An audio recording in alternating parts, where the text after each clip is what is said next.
नमस्कार। आप देख रहे हैं लोकल 7 न्यूज, आपके शहर की सबसे विश्वसनीय और तेज खबरें। मैं हूं आपके साथ प्रिया और आज हम आपको लेकर आए हैं आपके लिए आपके इलाके की बड़ी खबरें, एक्सक्लूसिव ग्राउंड रिपोर्ट्स और वो सारी बातें जो आपके लिए जानना जरूरी है। तो आइए नजर डालते हैं आज के इस खास खबर पर। रोहतक पश्चिम उत्तर प्रदेश की सड़कों पर कावड़ यात्रा शुरू होने से पहले ही हाईवे रोड पर बने होटल रेस्टोरेंट पर विवाद शुरू हो गया है। नाम बदलकर या फिर पहचान छुपाकर होटल चलाने वालों पर हिंदूवादी संगठन विश्व हिंदू परिषद ने आक्रोश जताया है। उन्होंने कावड़ियों के खाने की पवित्रता को बनाए रखने के लिए कुछ मुस्लिम होटलों को बंद करने की मांग उठाई है। वही नाम बदलकर होटल चलाने वालों को वेरिफिकेशन करने की भी मांग है। हालांकि योगी सरकार ने कावड़ियों की सुरक्षा के पुख्ता प्रबंध करने की पहले ही तैयारी कर रखी है। विश्व हिंदू परिषद के राष्ट्रीय स्वयंसेवक सचिव सुरेंद्र जैन ने कावड़ यात्रा से पहले ही कुछ लोगों पर सवाल उठाया है। उन्होंने कहा है कि हिंदुओं की आस्था के साथ कुछ लोग खिलवाड़ कर रहे हैं। कावड़ यात्रा के दौरान होटलों में नाम बदलकर हिंदू नाम रख रहे हैं और उनके खाने में थूक व पेशाब मिलाकर उनकी भावनाओं के साथ खिलवाड़ कर रहे हैं। विश्व हिंदू परिषद मांग करता है कि न्यायालय को भी इस मामले में उचित कदम उठाना चाहिए। उन्होंने कहा कि हालांकि योगी सरकार जब से बनी है तब से कावड़ियों को लेकर विशेष प्रबंध किए जाते हैं, लेकिन कुछ लोग इसमें भी अपनी राजनीति ढूंढ रहे हैं। विश्व हिंदू परिषद मांग करता है कि ऐसे लोगों के दुकानों की वेरिफिकेशन होनी चाहिए ताकि श्रद्धालुओं को पता लग जाए और उनकी आस्था के साथ खिलवाड़ ना हो। कावड़ यात्रा अनादिकाल से चल रही है। प्रत्येक वर्ष 7 से 8 करोड़ भक्त इस तीर्थ यात्रा में शामिल होते हैं। केवल हरिद्वार से नहीं, देवघर, काशी ऐसे और भी कई तीर्थ स्थलों से अब लोग पवित्र जल लेकर जाते हैं और अपने मंदिरों में जाकर भगवान शंकर को अर्पित करते हैं। कावड़ के साथ वो तिरंगा भी ले जाते हैं। बम भोले के साथ भारत माता की जय का जय घोष भी लगाते हैं। इसलिए कावड़ यात्रा केवल आस्था का नहीं, ये राष्ट्रीय एकता और एकात्मता का, राष्ट्रीय समरसता का प्रतीक बन चुकी है। सभी को इस यात्रा का स्वागत करना चाहिए। इसकी सुरक्षा और इसके सम्मान की सुरक्षा, ये दोनों सुनिश्चित करने चाहिए। लेकिन दुर्भाग्य से कई वर्षों तक यात्रियों पर हमले होते रहे। हरिद्वार से यात्रा शुरू होती थी, दिल्ली तक के रास्ते में कितनी ही बार मलमूत्र फेंककर, मांस के टुकड़े फेंककर उस यात्रा को अपवित्र किया जाता था। सरकारें मौन रहती थी, बल्कि हमलावरों को संरक्षण देती थी। योगी सरकार के आने के बाद दृश्य बदला है। अब यात्रियों के सम्मान की व्यवस्था भी होती है और उनकी सुरक्षा की चिंता भी की जाती है।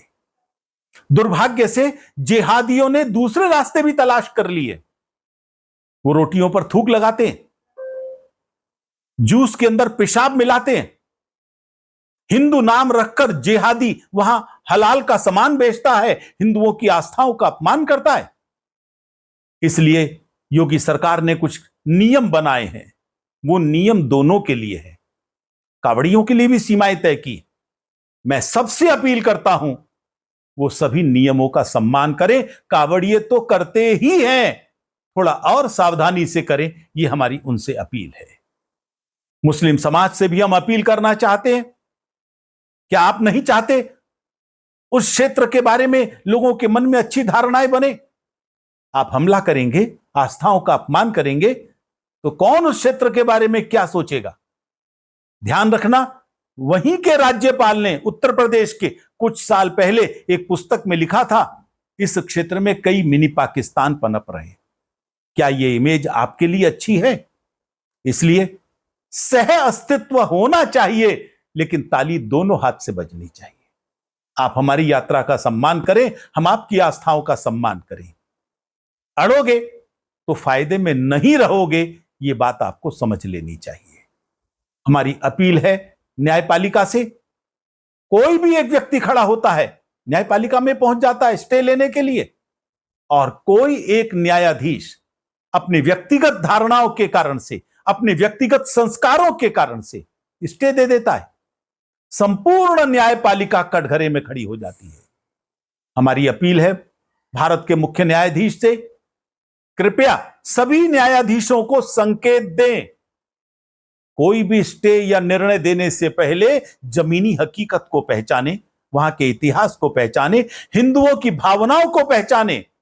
आर्टिकल 25, 26 क्या हिंदुओं के लिए नहीं है? कंज्यूमर प्रोटेक्शन एक्ट क्या हिंदुओं के लिए नहीं है? क्या हिंदुओं को जानने का अधिकार नहीं है कि वो किसकी दुकान से माल खरीद रहे हैं? अपनी आस्था के लिए, अपने प्रसाद के लिए किसी प्रकार की अपवित्रता बर्दाश्त नहीं होती। न्यायपालिका का सम्मान प्रत्येक देशभक्त नागरिक चाहता है, लेकिन जिम्मेदारी आपकी भी बनती है। इसलिए जल्दबाजी में व्यक्तिगत धारणाओं के आधार पर कोई निर्णय न दे, यह सुनिश्चित करना आपका काम है। यात्रा चलती रहे, हम सबके हक में है। केवल आर्थिक नहीं, हर तरह के हित पूरे होते हैं इन यात्राओं से, और राष्ट्रीय एकता का बड़ा प्रतीक भी बन चुकी है। ये बहुत आवश्यक है, ये होना ही चाहिए। क्या जब डायरेक्ट एक्शन की धमकी दी गई थी, लाखों हिंदुओं को उसी इलाके में मारा गया था, तब कोई इस तरह का नियम था क्या कांवड़ियों के लिए? तब तो कोई डायरेक्टिव नहीं निकला था। आजादी के बाद वहां पर क्या स्थिति बनी, किस प्रकार के दंगे होते थे, हिंदू का निकलना मुश्किल होता था, कौन सा नियम बना हुआ था? इसलिए कावड़ के नियमों से सौहार्द बिगड़ जाएगा। सौहार्द मानसिकता से निर्भर है। उस विकृत मानसिकता के कारण नियम बनाए गए हैं, और वो विकृत मानसिकता ठीक हो, ये जरूरी है। ये सौहार्द के लिए भी जरूरी है। तो ये थी आज की अहम खबर, आपके शहर से जुड़ी वो हर अहम जानकारी जिसे जानना आपके लिए जरूरी था। अगर आपके पास कोई खबर है, मुद्दा या सुझाव, तो आप हमें जरूर बताएं। हमें फॉलो करें सोशल मीडिया पर और देखते रहिए लोकल 7 न्यूज, क्योंकि खबर वही जो आपके करीब हो। मैं प्रिया आपसे लेती हूँ इजाजत। नमस्कार।